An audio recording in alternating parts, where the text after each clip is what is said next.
it's Monica from Blue Mom. Today I just wanted to give you a little tour of our playroom. It's sort of minimalist and Montessori inspired. And I just wanted to show you that you can set up a nice little play area in a very small space. As you can see, this is our living room and we don't have very much space. Pretty much this little corner here is the only space we have for a play area, but you really don't need very much. And so I'll show you kind of what we have in our play space. For reference, my daughter is 11 months old right now. So we have the Calyx shelf to sort of display all of the toys that she's currently playing with. And I do rotate these toys out occasionally. Whenever I notice that she's interested in something, I try to create an activity or find a toy that sort of matches that. And if she gets bored of a toy or hasn't played with a toy in a while, then I do remove that and switch it out with something else. So I will start at the top. So as you can see, we have a few little more decorative things at the top shelf. I have a name puzzle with her name on it, which she can pull out the pieces, but she's too young to put the pieces back in. I do let her play with it occasionally. I also have a rainbow stacker. This one is not from Grimm's. I bought this one off of Etsy, but it is a little bit smaller than the Grimm's rainbow, so I would recommend the Grimm's rainbow instead if you can afford it, because it is a better and larger rainbow. I will have links for all of this stuff, at least the stuff that I can find, including the Etsy shop where I got the name puzzle, down in the description box below. I also have some plants here. These are just from IKEA, but they are part of the whole Montessori philosophy of beautifying your space. And also when she gets older, teaching her care of her environment. So I also have an aloe plant here and some cacti there as well. And I have an abacus that's from IKEA.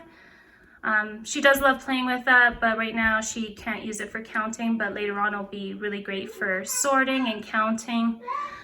I also have a cute little camera toy that she sometimes likes to play with, and since we're photographers, it's just kind of a little fun decorative piece. I also have the Very Hungry Caterpillar with a little caterpillar toy that I do read to her, and I use the little caterpillar as sort of a prop. Now in the first shelf, I have this sort of toy that I created just with some blocks that I found at Goodwill and a little crate from the dollar store. This is a great toy for teaching them the palmar grasp. Basically you just put Velcro on the bottom and on the box here, and they just kind of have to pull it off. And it's really fun. Kids seem to love the Velcro, the way it sounds and feels, and they love pulling these off. If I can, I'll try to insert a video of my daughter playing with this. So this is just a little thing that you can make at home, and you can use anything. It doesn't need to be wood blocks. You can use whatever you have at home that you can glue some Velcro to, and you can even use a cardboard box if you want to.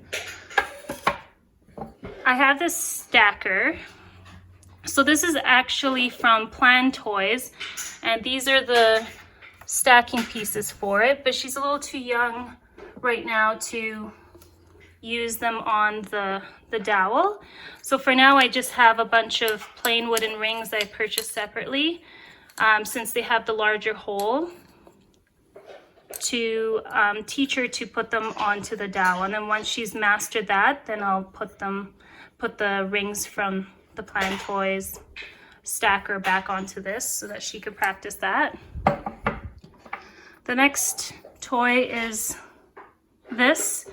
This is actually, this follows the egg and cup puzzle, but this is basically a Montessori type puzzle. It's really just like a little cup and a peg person. I bought these from Michael's, and it really just helps to teach them is kind of like a first puzzle that teaches them palmar grasp and pincer grasp and hand-eye coordination, where they need to take the little peg person out and put it back into the cup. So she's still learning to master that. On the bottom shelf here, I have a basket of blocks. I actually got these secondhand, and I love these blocks. This has been one of her favorite toys since she was about 6 months old. We got them from Value Village, I think, but I'll link this one down below. I like this one because it has all these different shapes that are easy for her to grasp, and it even has some little rattle ones, which she really enjoyed, especially when she was younger. And she'll be able to grow with this and create like little castles or houses with it. I think this one is from Hape. Yeah, it's from Hape. So I'll link that one down in the description box below. So up here, I have a bunch of sensory balls and soft balls. This one I just found at the dollar store. You can get a similar one from IKEA. And this I got from Party City. It's just like a little soft soccer ball, as well as this sort of glittery ball that I found from Value Village. But it's just kind of like a sensory type of ball where she can kind of watch all the bubbles and glitter inside. And then these squeak and have different textures, so she really loves playing with that. She's loved these balls for a long time, and she's now learning how to kind of squeak them herself. Down here I have a little crate of musical instruments. She loves musical instruments. These are her favorite toys right now. She has a little maraca. This is one of her favorites. It's a little bell jingly sort of toy. This isn't actually a musical toy. I think it's like a toy where you kind of try to put the lid on top, but she loves playing with this. A little tambourine.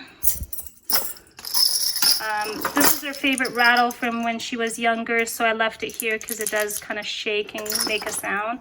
This is something I made for her. It's kind of like a sensory sound ball. I just used a plastic ornament that I just bought from Michael's and used a cork and added some bells inside. You could really add anything you want inside. You can even add water or hair gel if you'd like to make like sensory balls like this. Then on the shelf I have these stacking cups from IKEA. These are really great little cups because they're so multi-purpose, and they teach kids early counting and sorting, which is a precursor to math. And the different shapes are really fun. My daughter loves this toy. She loves to knock it down, and she's still learning to kind of build it up. The other nice thing about these ones as opposed to other stackers is that they have different holes in them, so you can use them for water play. So we use these sometimes in this one doesn't have any, but this one has a whole bunch of holes. We use these ones in the tub, and you can also use them later on in a water sensory bin. So that's that toy. I'll link those in the description box. Those are from IKEA. And then I have this. This is another toy that I created to help work on her pincer grasp. It's a really simple little toy that I just made with some clothespins and a little crate from the dollar store. I saw this actually on another channel, and I'll link that channel or the video down in the description box in case you want to check it out. But it's a really fun one. She loves pulling these off and playing with them and putting them inside of the box. So that's kind of one that I just added there for her recently. This is sort of the vocabulary bin that we have right now. I'm not using flashcards yet, but I will once she's maybe a year start to introduce some of the 3-part cards with these. But I just basically teach her the different objects in one of these crates. So I have an apple, a lemon, a pear, and a peach, and basically they're just fake representations of the real thing. So I just hold it out to her and let her kind of touch it and play with it. This is another toy that I made that helps to work on hand-eye coordination and is sort of a object permanence type of toy as well.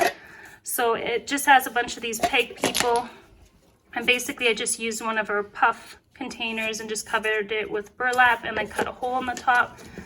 And then all she would do is sort of take these and stick them inside.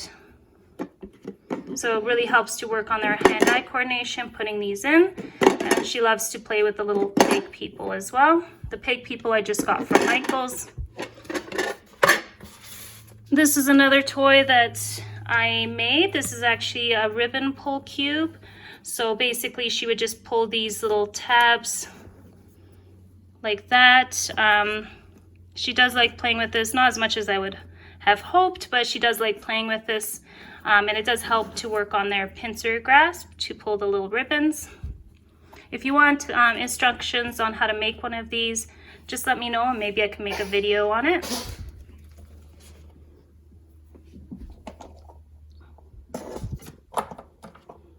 So down here I have a puzzle.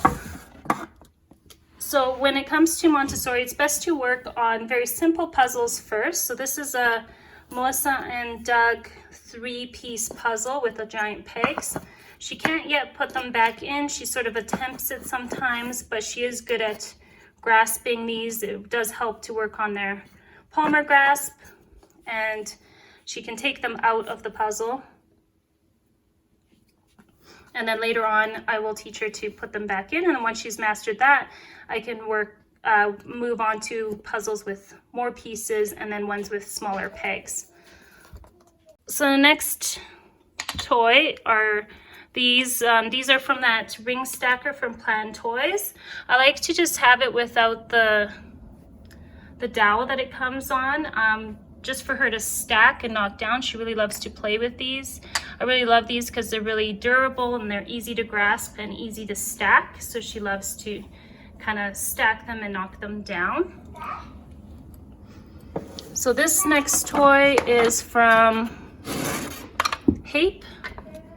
And this is a great little toy that kind of has object permanence, as well as it has the xylophone, so you can work on music.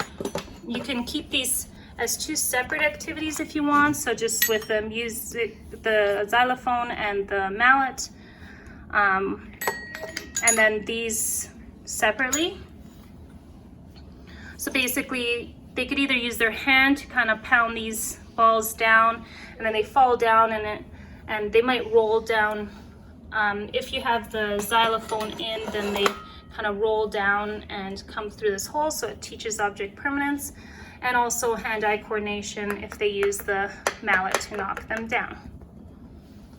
And she does love really playing with this right now at this point. That's one of her favorite toys. So then I have this object permanence box. So she's getting really good at putting the ball in the hole. I'll actually have a whole video on object permanence boxes and why they're useful and why they're used in Montessori. This is a classic Montessori object permanence box.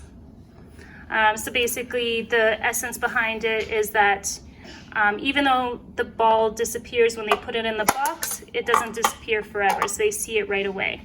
And that's actually an important skill for babies to learn between 6 and 12 months. So she's working on that, and she really does enjoy this toy. Then I have this shape sorter. This is from IKEA, and she's just kind of learning. She can't really put them into the holes yet, but what we can do is start with just the circle and maybe tape up the other sides and just have the circles available, and it has these easy to grasp shapes inside. And this is really cheap. It was only $10 from IKEA, so she really loves to play with that.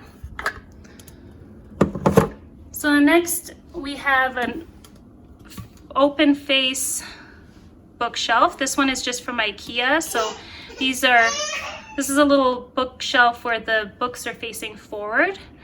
And I just have a few of her favorites here. So right now she really loves these Usborne books That's Not My Polar Bear or My Dinosaur. She really loves those. She also really loves this Baby Faces book. That's one of her favorites right now.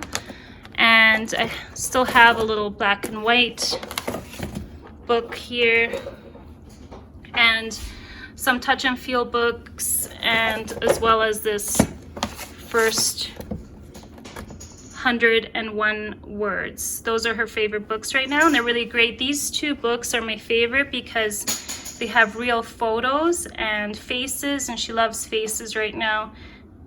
And they teach vocabulary, and plus they have the flaps that you can turn, or that they can turn, which she really enjoys doing right now. So that's one of her favorite things to do right now. So it helps work on hand-eye coordination, and it makes it fun for them. Plus the Baby Faces Peekaboo also has some touch and feel, which she really enjoys. So then here I have a little chair. This is for her to learn how to pull to stand. And later on she can use it for reading books. I also have this little doll here. I actually found this one at the dollar store for really cheap. It was only like $4, but you can pick these up. I think the brand is Preppy Pelican, so I'll leave a link for that in the description box below. They're super cute, and they have a whole bunch of different dolls, ones that aren't mermaids. This one, the mermaid, was the only one that they had at the dollar store, and she really loves that doll. Soft dolls are really, really great for this age range because they could cuddle them and hold them really well. This one's sort of weighted at the bottom, so it sits really nicely. And it has kind of a neutral face, which is also very much Montessori inspired. She also has this little chipmunk, which she loves, and I like it because it's very realistic looking. And then I just have a little cushion there for her. I have a play mat here that she can play on, so it's nice and soft and inviting. It's also important to have lots of natural light when it comes to a play space for Montessori. Natural light really helps with their learning and creativity. So we like to have these sheer curtains to allow a lot of natural light to come in. And I do want to also have some nice pictures up here, but I just haven't found any that I like yet. Maybe some pictures down beside the shelf that she can actually see, so they're at her level. And then this is a radial flyer walker wagon.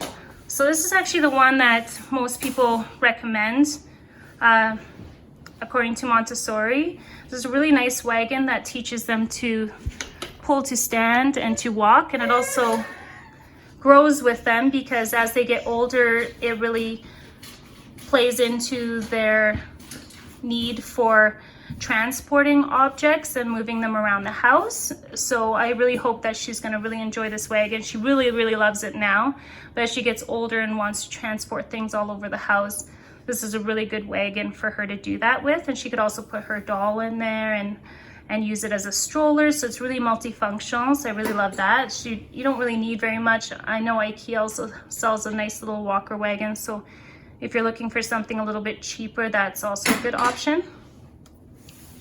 Inside of the wagon, I have just some practical life toys or activities. So this is just a little metal bowl with a whisk and some measuring spoons. She loves to just kind of bang those around and play with that. And then I also have a little crate of containers for her to open. So this really works on their hand-eye coordination, and it has different types of closures for them to sort of practice opening and closing. I specifically chose ones that are a little bit easier that my daughter can kind of learn to master. So there's this one that just kind of opens like that, and I put little things in there for her to find and discover. And this one that's really easy to open, that just has like a little toy in there. And this is like a little box. Just for this, you really can use just whatever you have in your house. So I just kind of looked for any little things that we had that she can use to open. So this kind of opens like that. And this is just like a little pouch that I had that I put some stuff in. And like a little treasure box, and then a little wallet that can become hers, and I put some little credit cards in there that I don't use anymore for her to discover. And then there's just some popsicle sticks as well. So that's pretty much it. I will be doing more videos on different toys that I recommend for babies of this age range. Again, my daughter's 11 months, so I'll be doing a video on the best toys and the best books for babies between 6 and 12 months. And then I'll be doing another video for older babies from 12 to 18 months, as well as some activities that you can do and sensory activities that are really fun to try out with your child. So I hope you guys enjoyed this video. If you have any questions or would like more information on the different activities and toys, you can leave a comment down below. Otherwise, please subscribe and hit that notification bell if you want to be notified the next time I release a video. I'll be doing a whole series of these, and I will also have a bunch of blog articles to help you guys out. So that's it for today. Thanks so much for watching. Bye for now.